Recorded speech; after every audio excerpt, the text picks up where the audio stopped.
Doctor B.R. Ambedkar अपनी पुस्तक दी untouchables के चैप्टर 7 में चांडाल की उस कहानी का जिक्र करते हैं जो प्राचीन हिंदू शास्त्रों विशेषकर मनुस्मृति में दी गई है। बाबा साहब इस कहानी को सुनाते नहीं हैं बल्कि इसका पर्दाफाश करते हैं कि कैसे यह कहानी दलितों को मानसिक रूप से गुलाम बनाने के लिए रची गई थी। यहाँ चांडाल की वो पूरी कहानी और बाबा साहब का तर्क है।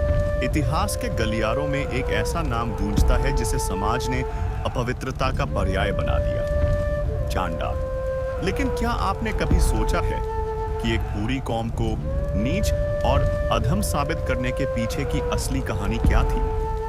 डॉक्टर बाबा साहेब अम्बेडकर जब मनुस्मृति के पन्नों को पलटते हैं तो उन्हें एक ऐसी थ्योरी मिलती है जिसे वर्ण संकर कहा गया।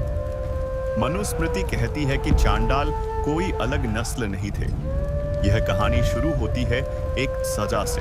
शास्त्रों के अनुसार जब समाज के नियमों को तोड़ा गया तो चांडाल पैदा हुए। मनु के अनुसार अगर एक शूद्र पुरुष और एक ब्राह्मण महिला के बीच संबंध बनता है तो उनसे पैदा होने वाली संतान चांडाल कहलाएगी। इस प्रतिलोम विवाह को शास्त्रों में महापाप माना गया। समाज के ठेकेदारों ने तर्क दिया कि चूंकि यह संतान एक वर्जित संबंध का परिणाम है, इसलिए इसे समाज के सबसे निचले पायदान पर रखा जाएगा।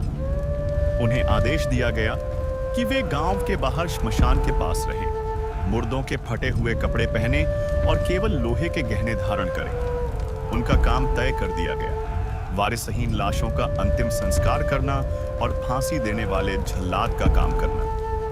लेकिन यहीं पर बाबा साहेब अपना सामाजिक तर्क पेश करते हैं। वे पूछते हैं कि क्या यह कहानी वैज्ञानिक रूप से संभव है?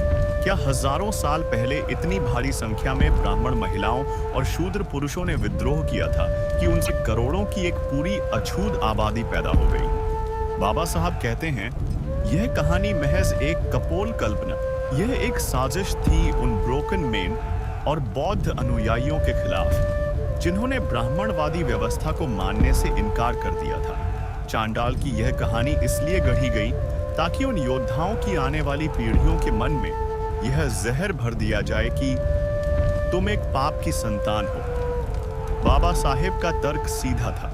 अगर आप किसी को यह यकीन दिला दें कि उसका जन्म ही एक चांडाल शब्द कोई जाति नहीं थी बल्कि एक मानसिक बेड़ी थी। बाबा साहब ने इस साजिश को बेनकाब किया और बताया कि तुम किसी पाप की संतान नहीं बल्कि उन स्वाभिमानी पूर्वजों के वंशज हो जिन्होंने कभी झुकना नहीं सीखा था।